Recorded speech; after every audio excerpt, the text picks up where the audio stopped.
Welcome to the Alfalfa podcast. Welcome. Hi. We are four radically moderate entrepreneur and investor friends. We're the best of friends. Swimming in the messy gray ocean. Haven't said that in a while.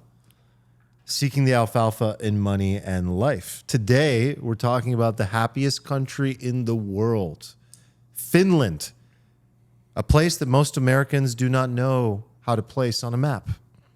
Where is Finland, my fellow Americans? It's the third finger. NSF. Norway, Sweden, Finland. Okay, Mr. Scandinavia. Really? Mr. Half Swedish here happens to alpha know right where. I'm going to be bringing it Yeah, today. I like that. Norway, Sweden, Finland. Can you go south from there? Denmark. Okay. How about a little Estonia, Latvia, Lithuania?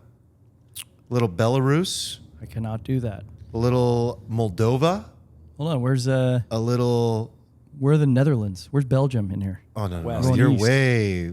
That's a whole nother Sir. part. West? Sir, please. Yeah. No, we're... Please stop. There's one thing I can do. I can map, baby. You've been to all these places. I know you're getting the geography. So Alfalfa here today, huh? there's a great discussion to be had because first of all, America is number 15 on the list. We're Americans. Whoa, spoiler alert. No, that's not that big of a spoiler. We're going to dig into the other, 192. And I'd be curious which one. Ooh, do you have the stat of which one's last? We can get to that. We should have teased it like, who's number one? Stay tuned. That's the whole point of the after episode. the We have the Alfalfa milk round. away right up front. So do we're it in the, going to be digging into what makes this country as happy as it is, and whether actually the sort of methodology that they use is correct. I have some thoughts on this. I'm sure you guys do too. But before we get there, and before we find out what is the saddest country in the world, let's do a little alfalfa round. Cool. I'm going to do a little productivity alfalfa. I don't think it's anything that crazy or new, but I've found when I've stuck to it, and I've stuck to it every day since the beginning of the year, it's super helpful. So every day, everyone in the office knows I have a little Post-it note in front of me. When I get in the office, the first thing I do, no matter what, is I sit in front of the Post-it note. I have yesterday's Post-it note over. I transfer over the things that I need to get done from the previous Post-it note, and I put them over. I have an Asana task for all my weekly things that I know I need to get done, and I prioritize them, mark them. It's a analog paper version of it. In the top right-hand corner, I have the times of my meetings or phone calls, so I can reference them. And the point is that I don't need to switch tabs. I don't need to open up a new application, open up a phone, and get distracted by what I see on the way there to my calendar or to my Asana tab. I can just look in front of me and get back to my focus. And I found it to probably double my productivity every day. I don't know about you, headline. but I find it multiple times throughout the day. I get lost, forget my priorities, what needs to get done. And if I went to my calendar Asana, I get distracted by probably 3 things on the way there. And this keeps me pretty centered. And I carry around with me to every meeting. And so if something comes up that I need to do, I jot it down, and it keeps me on track. And I think having that little paper there Analog. constantly Analog is the super key. helpful. Got a couple questions. Yeah. Have you ever lost the Post-it note in the middle of your day and had a panic attack? Never. That thing's my baby. It stays with me. Where the does whole it go? day. Which pocket? It's not even in the pocket. It's square on my. It's Desk? right in front of my chest. It's right on the desk. And then whenever I go to a meeting in the conference room or whatever, Goes with you? It goes with me. That's If true. I go to can attest that it goes with him. I go to a physical meeting, it goes in the top zipper of my backpack. Top zipper. Got Yep. it. So you've never lost it. And when I leave for home, I take a picture of it in case I'm going to decide to be productive at home. I just pull out the Post-it note and I just do the thing that needs to I get done. wonder next. how this contributes to happiness. So, Phenomenally. okay. Have you ever tried a digital version of this? And how did that compare to the analog version? So I used to use Asana for my daily Asana for stuff. everything. Yeah. Yeah, but I would go to my screen not and as then maybe fulfilling, is something it? would be there that would just distract me. I switch through applications. I find something else that distracts me. And maybe I'm in my Asana task and I'm like, ooh, I forgot about this other Asana project I had. And if I can keep scrolling and there's other shit, maybe I should spend my time reorganizing my Asana instead of just getting the next thing that should get 100%. done. So I like the analog, and it just feels good every time I task done. Click the Huberman pen, talked about this cross recently. that bad boy off. Eric's guru talked about this recently. The power of writing things down to learn them, but then also to check them off. The dopamine it provides. I mean, this is nothing new, but I think it's newfound sort of like science around how actually impactful it is for the brain to have that ability to just like check that item off. It's even more profound than people ever thought. So Yeah. I agree. I do the same thing, except I just do it in my Remarkable. So a Remarkable tablet, even though it is like this digital thing, as you know, it's analog in the sense it's like it's digital paper. Right. So you can't get distracted. It's a distraction-free zone. I do my weekly and then I do my daily in the same format than you do. I mean, I wonder what it's like for, Steven and Eric, who probably just, this is the most like, what's funny is about the way we're sitting. It's like, there's two like guys that are just like obsessed with like software and systems and productivity on this side of the table. And it's like the two entrepreneurs and the two investors just so happen to sit together on the other side. And you guys have like freedom and more white space on your calendar. And you're not like glued to your calendar at all in general. So how do you stay productive? I mean, I know we've talked about this in general and you have your very easy. complications with it, but also I envy you in so many ways because like my life goal is to like not necessarily have a calendar, but then I think about like Jocko, the guy that Eric once virtually headbutted Yeah, I took him down. on the show and was like, discipline is not freedom in general. So anyway, I don't know. Do you have a perspective on this? I have a really intricate productivity system. The front funnel of that system is where I like capture all of my ideas so that they like aren't at the top of my head and I can go back and sort through them later. That's like step one of the funnel. I have like Where does that go? It goes into my Notion. So like if I'm walking around and there's something I need to remember, I can make a note, like a voice command in Siri, and then I actually have like a shortcut set up to like make an item in Notion. Yes, sounds great. I have not checked the inbox in over a month. Oh, so it's just you're offloading and capturing. It's a cul-de-sac. But you're not getting. I haven't looked at I didn't look at like anything on I my have to to-do say though, list it in feels all of good March. to capture because at least then the brain doesn't keep going like, oh God, like. At least trying you've to remember offloaded everything. Yeah. that burden. Yeah. Yeah. Yeah, I mean, do you don't agree? know. Do you think though that like what's important will get done? I mean, it that's has to. kind of the thing I'm operating under. Yeah, that's At terrible though the in moment. some ways, right? Because it's like then you only respond to what's urgent and important. Yeah, my life is chaos. Like I feel like when I open my computer in the morning, it's just like this like cacophony of just like windows and sounds and alerts going off and it's messaging apps and it's just like I have 15 charts open and it's I was just like, living your life until we did the dopamine detox. I went on like a few months stint. I talked about this on the pod where I was like drowning and not doing well. And that dopamine detox actually saved me. So at least one of us got something out of that. So hold on, because like I don't want to talk about the dopamine detox. So I will literally lose my mind again. Thank you. What I want to say is that like I like Steven's idea where you take in all this data and you compartmentalize it. Like I think You do have to do that. So I do the next step where I don't just take it and dump it somewhere. I take it and I synthesize it the exact moment, but I put it into a notebook.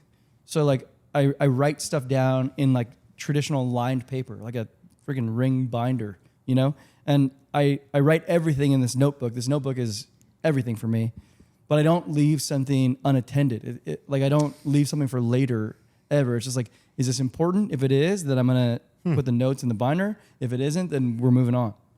So the binder for me is key, and like that has my investment ideas, it has my short-term trade ideas, has like everything.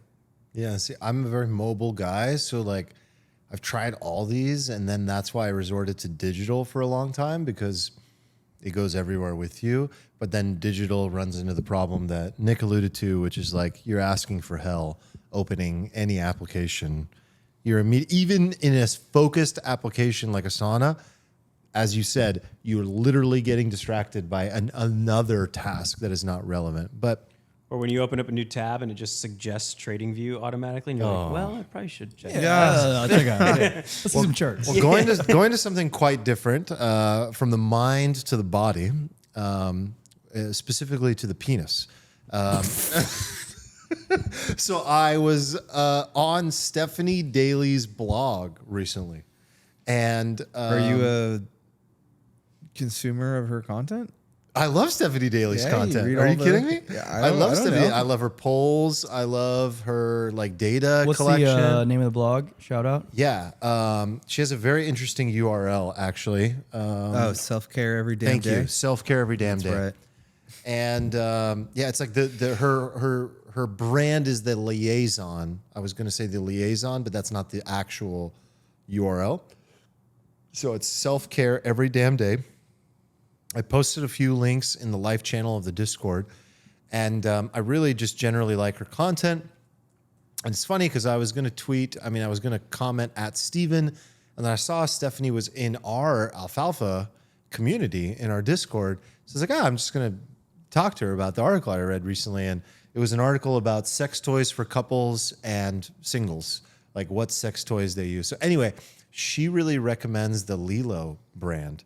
And Nick and I are, Nick just blushed. Yes, mission Did accomplished. Nick Mission sell that to accomplished. her? Is that why? Nick and you I are selling, magic wand maxis. I though am a cordless maxi. Nick is still OG cordless. So Nick is basically like the Bitcoiner, and I'm like Ethereum in the magic wand world. Electricity powered. You need that extra. I'm telling extra you, horsepower. the extra 10 watts he gets, it's not worth the trade-off. So I'm good. Actually, you get a lot more firepower than you think on the cordless side. But she's talking about some very interesting tools that go a long way in the bedroom. So first of all, I think everyone should check her out and check out these tools. Everyone's blushing right now. What are you guys all of a sudden like fucking just sitting here like you never had I'm not sex before? blushing. I'm smirking at you. Okay, good. Smizing. And kind of the And by the way, having sex is not a prerequisite to being like a sex toy aficionado. That's true. That's very true. Which sort of taps right into like one of her posts that was incredibly revealing. So she has an Instagram. That's the main platform she's on. Also TikTok. She was on this podcast. I don't think I said that. We did an interview with her on this podcast. 2 of them. 2 of them? Yes. Oh yeah, I'm sorry. You're right. 2 of them. One was like about how to become an influencer and really the creator economy and the attention economy. And then the other was specifically related to her work in relationships and sex and the data she accumulates. But one of the things she did was she had a poll asking people their like deepest, darkest secrets. And she captured 100 of them, anonymous sort of confessions, and put them on her blog. I highly recommend people check that out. It was very revealing about probably a very specific cohort of people, probably pretty San Diego focused, sort of Western, people, but it was very, very interesting and revealing. It was sad, but also, it was sad, but also very revealing, and also like kind of very kinky. People are very kinky. It was really cool. It was really cool to see like a lot of people were very closeted. A lot of people were very unhappy with their relationships, more than you would think. It was really interesting. So Maybe they lived together before marriage. That's a huge mistake. Steven, would you like to share your sex toy collection before we move on? No. Okay. So, Do you have something? yeah. Do you have anything, or let's dive into Finland? Oh, I came across a interesting tidbit to me. I don't know if any of you. If anyone has actual comments and is willing to engage me on the sex toys, by the way, please feel free to step into the Discord. I Everyone here just is walk too into the shy. Discord sometimes. I'm like, I wonder what's going on in there, and I'm like, okay. It's just like the GIF of Homer's dad like walking in the door and then like walking right back out. Puts his hat right back on and walks out the door. That's David Hoffman every time he enters our Discord. It's like Abe Simpson walking in like. I'm pretty sure David has posted that before, actually. I need to leave now. Happens more often than you might think. Oh, do you guys know what the daily record for most pull-ups done is? 1,000 something. So did you know that David Goggins Broke it. broke the world record? Yeah. Do you know how many he did? It's like over 1,000, right? He hit 4,008, Wow. I think. In a 24-hour period? Yes. Wow. But I thought so, yeah. How many is that per hour? Can we just do the quick math? wait, no, that's ridiculous enough. But then Cameron Haynes, the bow hunter army guy that's always on like Joe Rogan, making you feel bad about your manliness. His son Truett then broke it in like 17 hours. He did 4,030 and he just called it quit with like 7 hours to go because his hands hurt. And I thought that was ridiculous. But then as I came to share that, I realized some other kid broke it like last November. He did 8,008 pull-ups in a single day. Wait, okay. And he hold on. also quit after 17 hours because his hands were too torn up. So he did 8,000 pull-ups in That's 17 five hours. and a half per minute. How insane is that? Per minute. How do you do that? I do 5.5. in a It was minute, 2.7. then I stop. Yeah, then I stopped. It was 2.7 per minute ish with Goggins, but that's insane. So I can do 125 in like 15 or 16 minutes. Very impressive. But this guy's doing Is it though? Yes. he's doing and I'm toast. And this guy's doing 333 an hour? For 17 hours straight. Yeah, exactly. It's mind-blowing. Yeah, that's mind blowing. Mind-blowing. I'm curious how he did it. Like, what was the actual? Did he do one rest? I would be two, curious rest? as well. Like, When is there you an optimal watch- way to do this? When you stuff? watch them do it, I haven't seen this guy, but when you watch Goggins do his, he's doing good pull ups. Oh, I'm sure of it. These are he did wide. like a bunch of ones at the end to make sure he didn't miss any reps. These are wide. You know what I want to see too? Like, let's give these kids some gloves and let's see how far they can go. Like, if the hand's the problem, let's Right. give them some gloves and what do you do? Yeah, I feel 12,000? like the hand shouldn't be a limitation. I feel like you should be allowed to just. Damn, well, if that's the case, throw some, straps on there too and see how many they Okay, can so do. I just put the pull-up bar in the backyard. You know that one that you bought from Yeah. whatever that one is? I Yeah. bought that same one. And I put it in the backyard. I'm doing some every day, just like throughout the day as I like find a moment of. Greasing the wheel. Greasing the groove. So it has like a dip thing. It has like a Yeah. leg raise ab thing. I do. Bro, when I had a backyard, I was in the best shape ever when I had that thing. Because it was just like every time I walked by it. Dude, when I was in high school, 10 pull-ups. I could throw a football over the mountains. So like I'm putting this thing out here and I'm doing pull-ups throughout the day and it's not 1,000. It's just like Wow. doing sets of 10 and I just do Well, a few sets as I walk I back wonder there. if that is a general, I think it might be, sort of like factor to personal happiness, but I want to shift gears into like general happiness across an entire subset of people.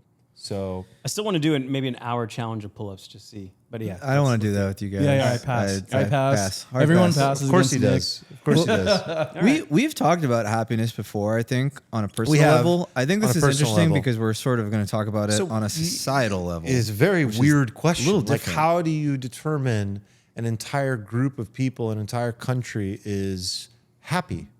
So I think we have to start with definitions. Okay, so the UN does this report. They do it every year. In the last 6 years, as Armand mentioned, Finland has come out on top. The report uses 6 variables: income, healthy life expectancy. The third one's interesting: having someone to count on in times of trouble, generosity, freedom, and trust. With the last one, trust, measured by the absence of corruption in business and government. So you led with the winner, Finland. The biggest loser was Afghanistan, with Lebanon and Sierra Leone That was my guess. coming pretty close. Africa is not doing so well on this list. Africa is just littered throughout the bottom 20. Wow, India is Wow. insanely low. They're in the bottom They're like bottom 10. 10%. Not even, yeah, It's all Africa down literally here. bottom 10. It's all Africa down Sad. here. But Yeah. the India is surprising. Egypt is way down. Iran. I have to say, I had a hard time in Egypt. Very hard time. I did Why? not find it. I did not find it to be a happy place. I don't know if I was looking at the same 6 variables, but I had a hard time there. I don't know how Ukraine ends up as only 92. How is Venezuela? Venezuela 88? off the bottom page. Venezuela's top They're eating quadrant. dogs at 88. That's not bad. It's the middle of the pack. Oh my god. Let's see. It's kind of crazy, actually. Swallowed a terrible joke. All right, there. so now we're in the top 50. We're talking like Croatia, Mexico 36, Spain. We're starting to get into Europe 32. I mean, the top 20 is all Western Europe. That's surprising. 30, Saudi Arabia. Singapore's up there at 25. Then you're starting to get into a I am lot of surprised by how low like Spain is. Right. Or Italy. Like We're told that, they're just, they Like Italy is 33? 33. Italy 33, is Spain below 32. the United States. Way below. Ooh, well, I have hot takes on this. So, So I'm surprised that New Zealand's used to be top 3 is now number 10. So who's the biggest surprise for you on the list? Is it Spain and Italy? That is a surprise. I was actually shocked to see U.S. at number 15. I thought it may be Surprised like how high 30. we are. I know. We're told we are yeah. the miserable. worst. Just the worst. Yeah. Oh, so you guys are saying you expected way lower for the United States? I thought the I U.S. might be like expected us 50, to be maybe, lower as well, yeah. just because it's like, We Yeah. do have a lot of messaging pounded into us that like, you're not that great. You're not that great. Not that great. I think there are some few randoms in there. Like if you really take a close look at the list, like Slovenia being number 22, kind of random.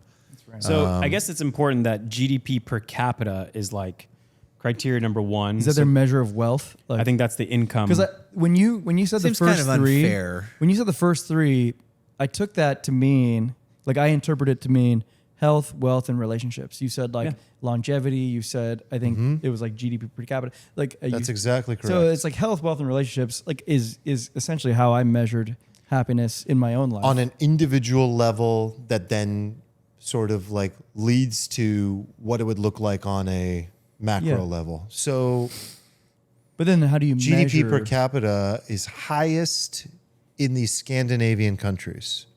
Well, all of these are. All 6 of these are. But I think that's an interesting sort of like discussion point in general is like how important is GDP per person? I think it's very important. Yeah. Like Yeah, people so that like I'm gonna have a take on specifically this like economic front, right? Right. So like my father's family is all from Sweden, so like we still have a bunch of family out there, and like these guys will tell me about Swedish life more so than CNN will, right? And they'll say something like this. It looks like this, like, hey, so in World War II, Western Europe was like decimated. Like the cities in Western Europe were decimated. They like used their resources to rebuild their cities. But in Scandinavia, in Sweden, particularly Sweden was neutral. But I think all of Scandinavia was like untouched by World War II, essentially. Like they basically didn't have to rebuild anything. So they have all this extra money, you know? And that led to these socialist economic ideologies, which I think we would sort of like we would ascribe the happiness to that, but I think that's a mistake.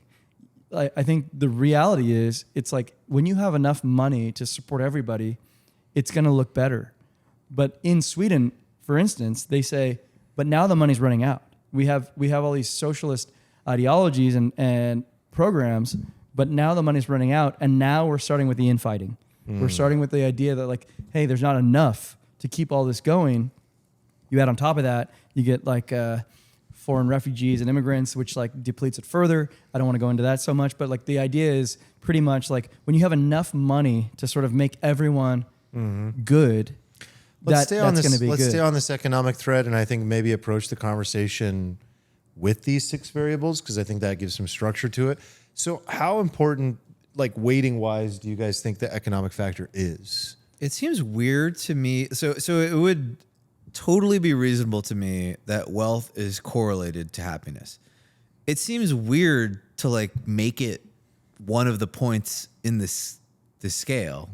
Right? No, it seems to make sense to me because like if I think of like the basic human needs, you need sanitation, you need police, you need food, you need shelter, and it is a measure of that. Like It's a measure of it's some prosperity. proxy for it. It's right? a proxy, right? And it's assumptive that if you're high GDP per capita, hopefully your society provides those basic services so that you can move on to just economic mobility, upward mobility. Is there the opportunity to move upward? But in it your own would society? basically mean like there is no like small tribal area that is happy because See, they don't have any GDP, I which sort of seems weird. I land on that because I've gone to like little tribes in the Amazon rainforest, so I see people that are so happy, and they're just like playing. But then what you're soccer in a saying, field. Stephen, is like that there's a problem with the criteria overall. Well, it's also let's look at the countries at the top. They're probably all very small, I Yes. would guess, because it's very easy to have high GDP per capita when you're small. I mean, the group that is measuring this, which is, by the way, it's slipping my mind right now. The UN? The UN. Oh, cool. These countries are all Those tiny. guys. So the UN measuring this, like, is it a mistake to include economic prosperity in a happiness metric? I mean, in some ways, it absolutely makes sense to me because I think this is the way you look at the argument. Economic prosperity on an individual level provides the means to achieve a certain level of like what Nick said, plus you're just higher up on the overall hierarchy of needs. Yeah. What Stephen is alluding to is the hierarchy of needs are out the window. These people don't even know what the hierarchy of needs are because, in fact, like the basic things like shelter even are things that they just simply like in a tribal situation. Like you're not focused on that at all whatsoever. There's no relative comparison to what other people have because you're sitting in an environment that is so secluded that you don't know what other people have. So that comparison factor is gone. And so in a micro situation, Stephen, I agree with you. But that micro situation has to be removed from all contextual comparison ability to the rest of the country. If you're going to look at a country, I think you have to include economic prosperity because upward mobility and the ability to have shelter and the ability to feed your family and the ability to put your kids in preschool is really important. In a tribal situation, it's not important.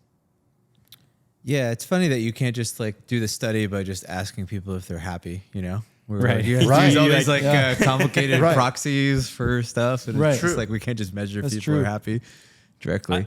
I feel like they missed a country because I think I mentioned on a previous episode, I wanted to travel to Bhutan. Yes, I've And heard of Bhutan, actually. Bhutan has Yeah. marketed themselves as one of the happiest The happiest countries. place And on And I was earth. doing some searching while Dude, we were. where is it? It's literally not on the list. It's on the list. They don't count It- it? I mean, they only include not a UN? 130. DNQ. Is it not a UN country? I don't know. They only include 137 countries. I don't know why. Yeah. They're, so it's missed out. But like, apparently, Whoa, Bhutan. tinfoil. Bhutan. Let's see.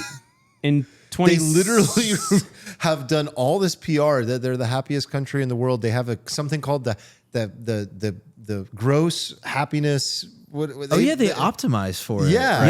yeah, At a political level. It's like they don't do GDP; they do Can gross you, happiness. Mr. Gross- Globe, tell me GNH, where gross Bhutan is? national Where's happiness Bhutan or in the earth? Next to Nepal, Okay, like China, Nepal, Bhutan, right Pakistan. What's the population of Bhutan?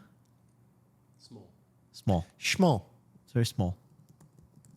So that's another unique sort of observation. Smaller than Rhode Island. Is that Wait. every I nation want to on this know list why is they're small. not on the list. Every nation every Yes. nation in the top 10 is small. Yeah, very good. So what will be interesting is to look at the list and look at the happiest, largest country. Because that's like a difficult thing Australia. to manage. Australia is Australia's not large. Not by population, No, it but is. it's by No, land no, mass. by population. By land mass, okay, it's okay. huge. Population. By population, And it's so very It's large- small. probably largest- the United States. No, but Yeah. you're answering your question of like which is the largest in like the top. It's the largest one, like the first largest one is like number 12, Australia. But Australia's Oh, very, Canada. no, Canada. Population. Canada's No, I the know. size of I'm like saying- Canada's small too. California. I Canada's mean- smaller than California, I think. population wise. yeah.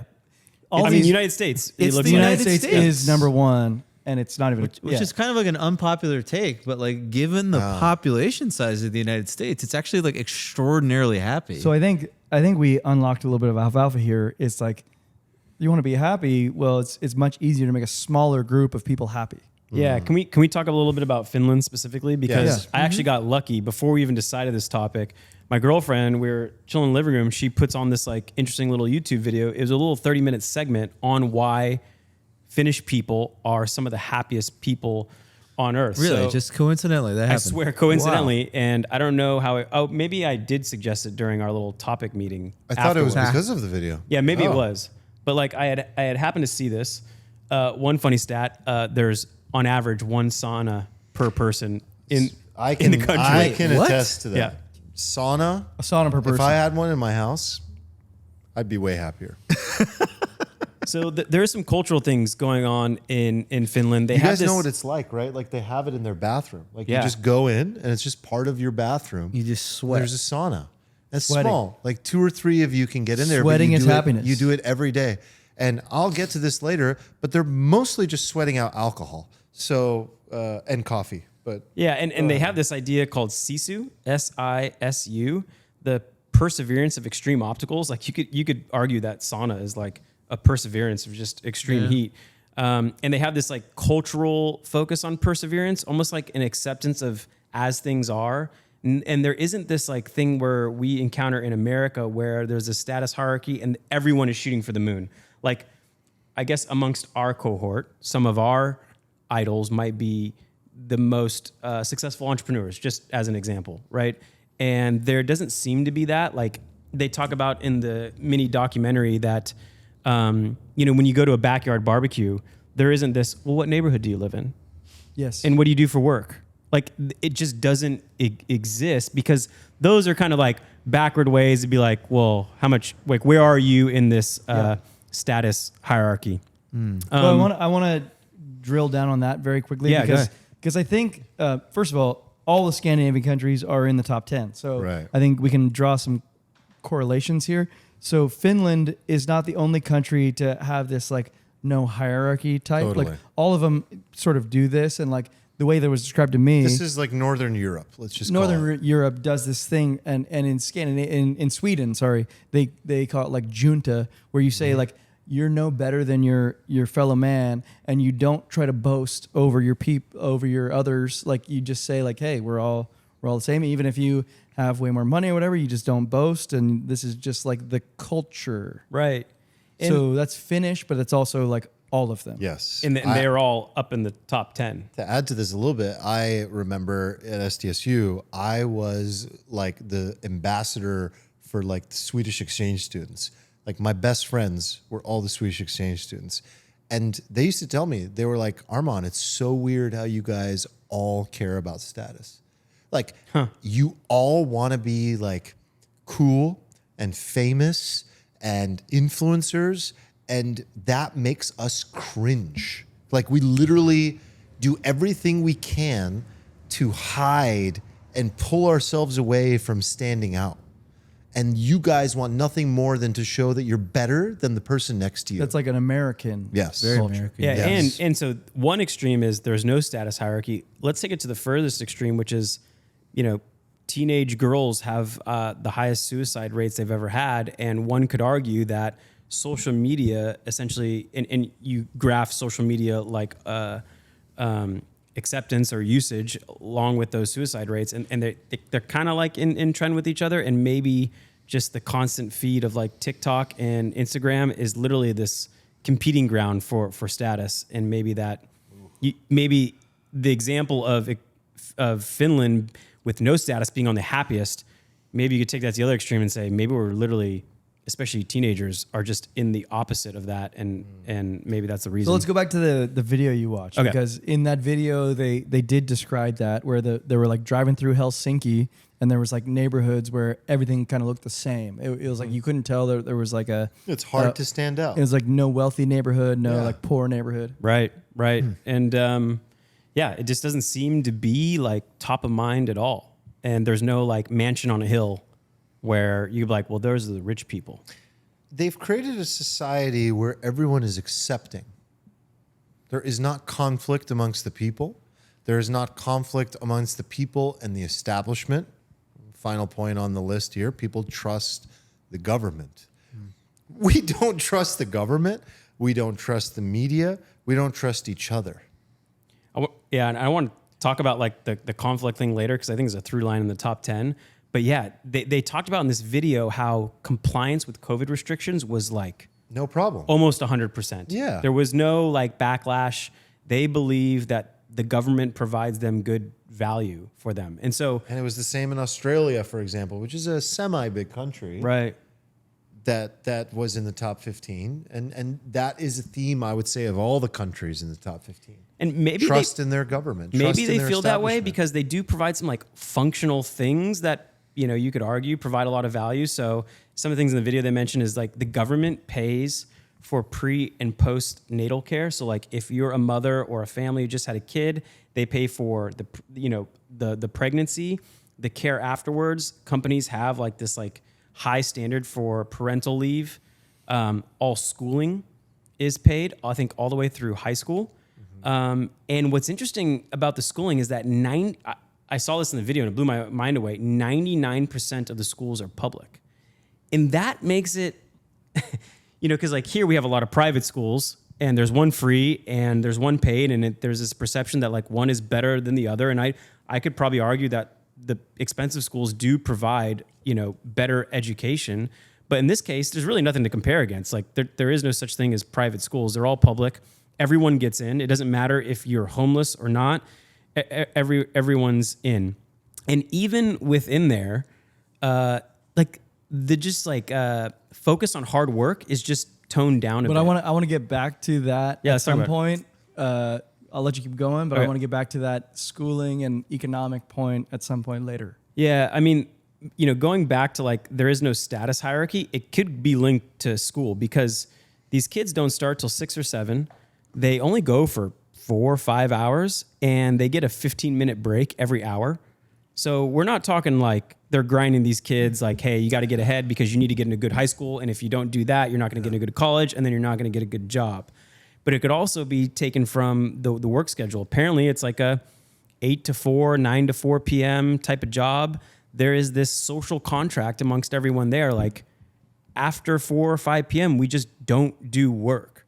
And there's no not one one takes node. their email home with them. Yeah. No one. Like it's okay to I mean, you just, guys saw the meme I posted, right? It was like the, might have brought it up on the pod. Sorry if I did already, but it was like the European away autoresponder is like, I'll see you after the summer.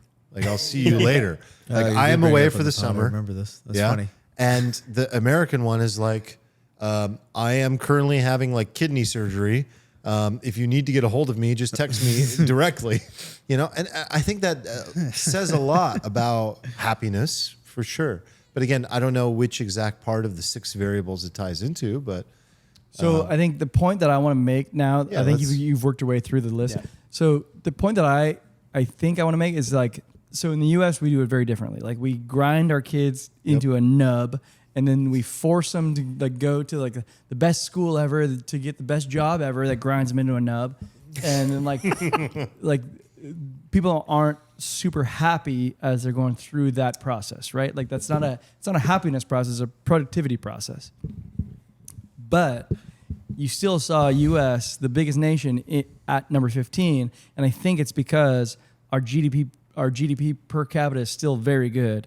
And I think what I'm seeing here is like the product of beneficial socioeconomic stuff that has sort of been groundswelling for decades that is running out. Like, so I'm saying that like Finland might be the happiest now, but if you school your kids for 2 hours a day and let them do recess for 4 hours a day, like they're not going to be as productive as American kids.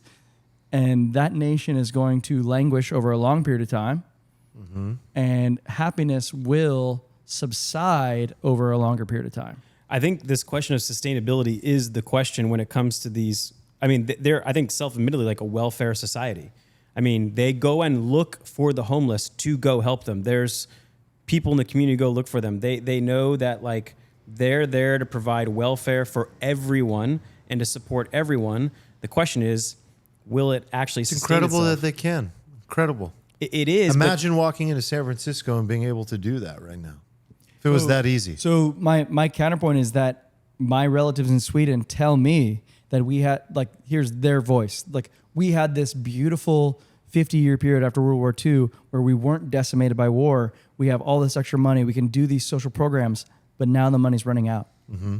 Now what? Well, you could argue that like a country like Finland may be better at capital allocation than a city like San Francisco. Because if you look at like what the city of San Francisco is providing in I don't think social anyone would welfare argue against dollars that. per capita, they might actually be better than capital allocation. In both cases, the money's Right. probably going to run Imagine out. the GDP that came out of SF. Like, True. incredible. Yeah. Incredible what they The could have worst done. capital allocation. Yeah, what they could have done Ever. versus what they did.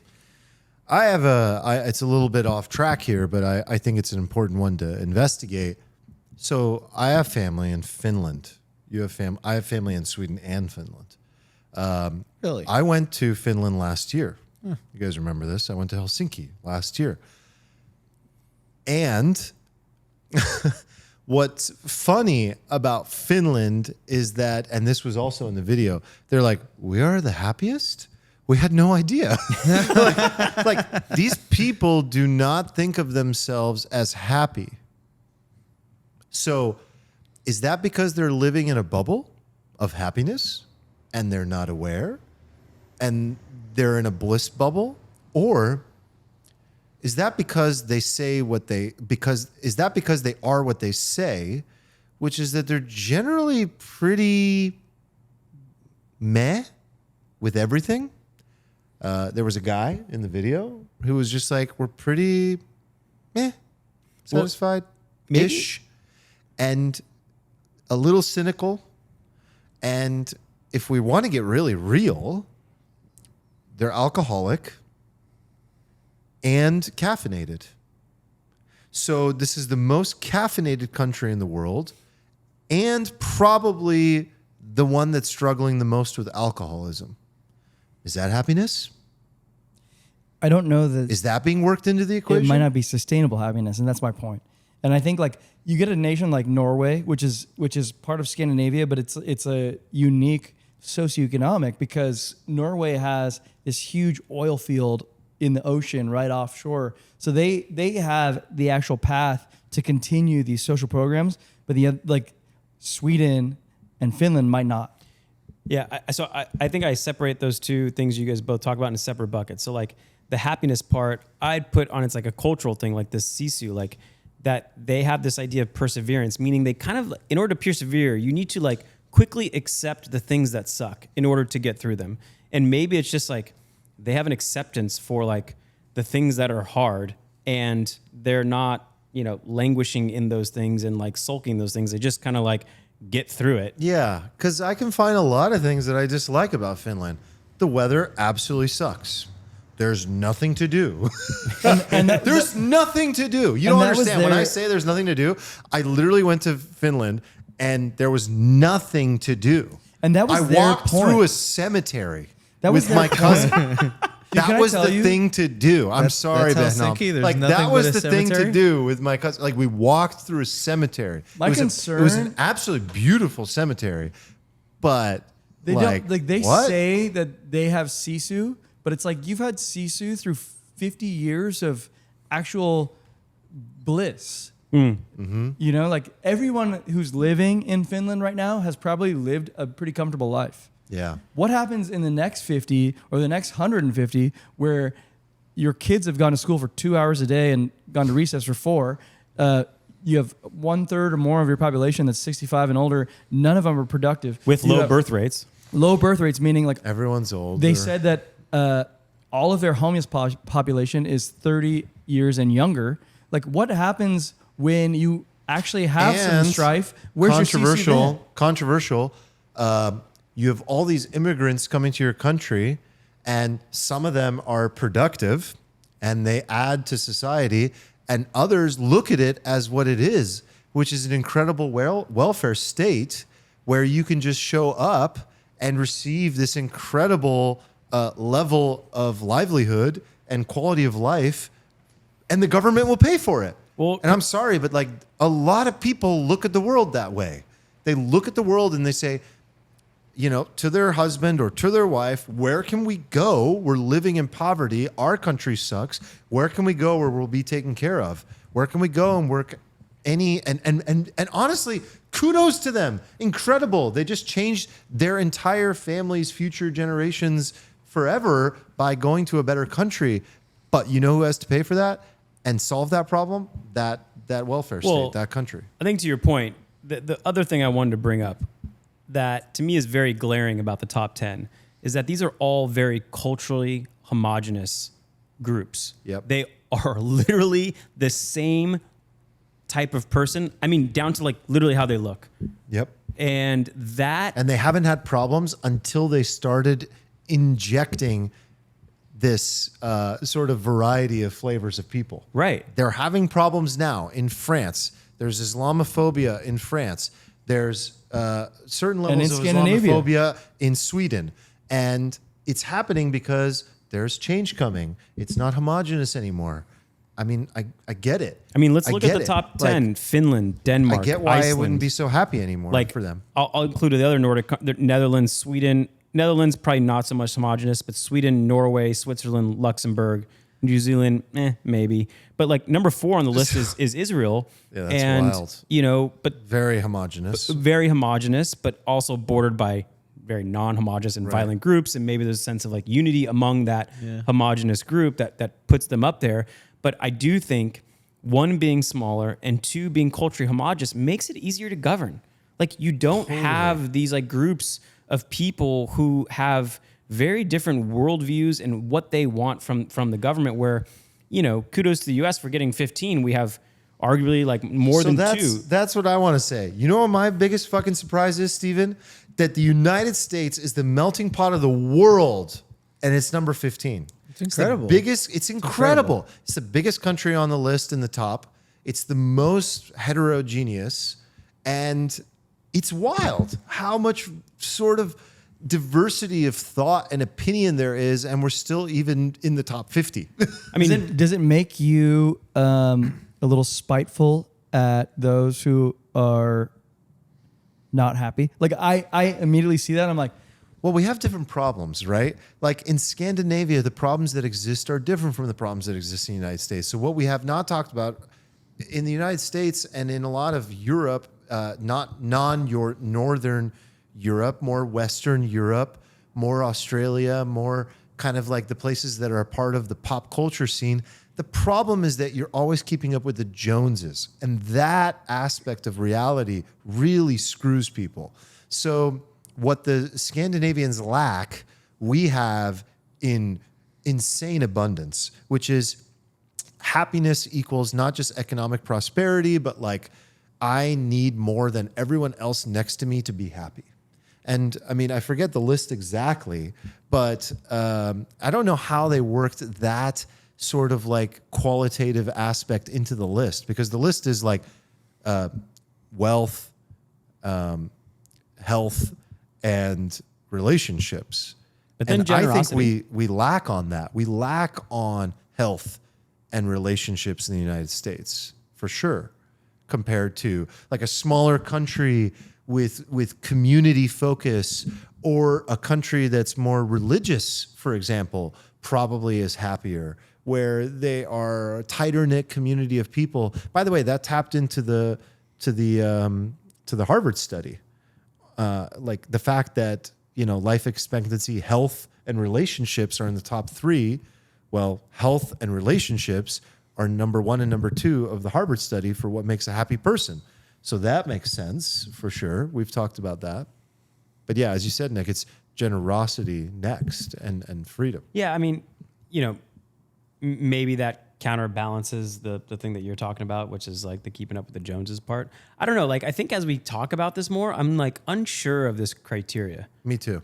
Yeah. So I'm getting like more and more skeptical as we talk about like, is this the right criteria to use? I no doubt that like it's likely that these Nordic countries are always going to be in this thing because of their, like you said, they have historical like things that impacted their economics. well, I specifically said that they will not always be.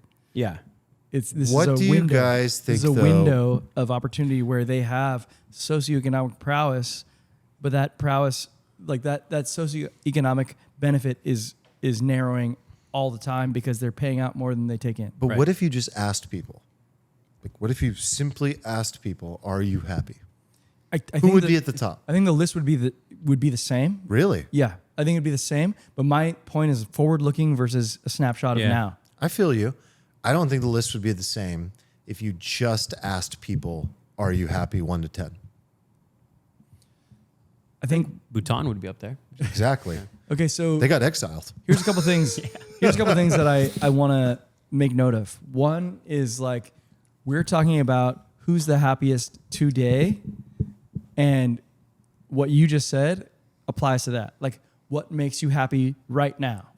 But I think what I'm talking about is like what makes a nation happy in a sustainable way going forward. And I don't think what Scandinavia offers is sustainable. Except maybe Norway, because Maybe they actually Norway, have like because they have that oil Yeah. money. I think a good way to start to make this full circle is like, would you guys ever live in another country Renounce your U.S. citizenship. or just live No, in another country? I think you have and if to so, say that why you renounce. would you? Where would that? Why, I mean, I've lived in other countries already. I'd be happy to, but like, why do you have to renounce to fully participate in the question? like to make this question like yeah. palpable. Okay, fine. Really? Do I have to give because it up completely? would I live? Yes, I've already done it in many different countries. So, I think New Zealand is the happiest place on earth. I think it's the best place on earth. I want to live there, and I think I would renounce my citizenship if I had community. What's missing on the list for me with New Zealand is I really believe what makes life beautiful is the people around you. Could I meet great people? Yes. But would I have the Alfalfa podcast, boys? No. So if you guys all move to New Zealand with me, I'll move to New Zealand. But like for me, that is the most incredible place on earth by far to live in. Maybe the Netherlands next. It's very close between those two for me. In fact, I didn't know Netherlands was so high on the list. I think this is a new top rank for them. I could be wrong, but being number 5. But I don't think they're usually in the top. Maybe they are. Maybe they are in the top 5. Yeah. I thought they were more like top 10, top 15. No, they're happy but place. Yeah, I'm curious for you guys. Like, would you live somewhere else, and where would it be? I wouldn't, but Like, it's just because of the people I already know here. Right. Like I think if like everybody just vanished, like that show on HBO. I just woke up one day and you're all gone, and I was confused. Like, I might go somewhere else. I might think about it. And if I had the ability to just airdrop myself into the middle of New Zealand, or I wish I could airdrop myself back and forth, man. It would be so cool. Maybe in the future. What's the tax rate in New Zealand? Does anyone know? I don't care. No Yeah, idea. I kind of care. I already pay up the ass anyway. It's hard to get in there. You got to do a whole bunch of it's very stuff hard to to be get able in to there. even buy real estate. Well, tell you what, if Balaji's theory plays out, ain't nobody getting into New Zealand. Ain't nobody getting in anywhere. It's going to be isolationism all around. I don't know. Do you have one, Eric? I've lived in. You lived in Australia? I've lived in Australia and Canada, U.S. I haven't lived in Sweden, but I've been there like 8 times. Like I like all these places. I don't feel like any place is better than the United States. You also have a lot of options within the United States of like what kind of lifestyle to live. I have to Where say- these you kind of like have a few lanes to live within. I also went to Copenhagen last year, and it was unbelievable. It was incredible. Yeah, I've always wanted to go. Dude, it's number 2. I think it's been number 1 a few times. It was unbelievable. I feel like I hear more about people in Denmark being happy than Right. the Finns, to be honest. Finland was not... What do we call them? Happy. The Danes? Is that what we call them? Finland Danes? did not come off happy to me. Denmark was like, "Hi, who are you? Where are you from? What do you What do you want to eat today? Why What do are you- wanna why is do?" your skin that color? Finland was like, "I'm gonna go listen to death metal and drink alcohol." Let me finish with one anecdote on Finland. I was talking about how it is. I'm really sorry to all the Finnish people out there, but like it's true because you told me it's true. So do you want to know what they have in their rental insurance? They have a clause specifically Oh, no, I know where this is going. for passing out in your shower and flooding your entire apartment. I didn't see it going there. Never mind. Yeah. Do you know shocked how if you did. common it is? Listen, I had to ask my cousin detailed questions about this. I'm like, please explain this to me. Are you telling me that not only do people like fall in the shower, pass out drunk, but that they pass out in such a way where they clog the water from being able to go down the drain, that the water rises above them, floods the entire fucking apartment, and it is so common that there's a part of the policy that covers this, and he's like, yep, and it happened to me. Had to be written. It happened to me. Not him specifically, but happened to him. Wow. And how devastating it was to deal with and everything he had to go through. And dude, this is real. They drink like 6 cups of coffee a day, and then they fucking drink alcohol till they knock themselves out every day. What was Happiest country in the world. Hold on. What was the quote by Mark Andreessen? He said like a happy life is caffeine until 5 p.m. and then alcohol till you go to bed. Yep. Pretty much. Yeah. Wise words. I think that's a good place to end it. That was a funny story. It's true. I swear to God. I did go through a phase in college where I used to get super drunk and I would always end up in the shower and often woke up in the shower. But how do you flood your apartment? Like, that's what's crazy. I could see it happening to me, honestly. Hang on. Like I want to go back to the that. right shower. I want to circle back. What were you doing? Like, were you naked at this point? Like, this was like on your own volition? Did you get tossed in? No, I would just be like, well, most of the time I was browned out at a minimum, right? But I would sometimes have these thoughts where I'm like, I'm so drunk, I need to get in the shower. And I would just, not with my clothes on, not fully clothed. But then at some point you're like, I should probably sit down. Yeah. And then like once you're in the shower, you're wasted. It's like 4 a.m. You're in college. You're like, oh, and like, so apparently well, what they do too is like they leave boom, the you're sink asleep. on, they're so drunk, or it's like the shower, but it's specifically the shower. And it happens to women all the time. It happens to men. Like, you build it's yourself a tub. huge You build a tub. problem. But they also have saunas and they jump in beautiful You cold guys have rivers. no problems. And They have no problems like, for now. That's the point. Yeah, But yeah. they will have problems. Like I think you're right, Eric. I think you're right. they're socioeconomic. Eric's bearish on Scandinavia, except Okay. for Norway. I want to know These what guys. the community thinks is the happiest country in the world, regardless of this study. What is your favorite happy place? Where would you live? Comment below in the video. Let us know in the lounge or in the live channel of the Discord. And yeah, let us know if you want us to go deeper on this topic or anything related. We'll see you guys next time. Later. Peace.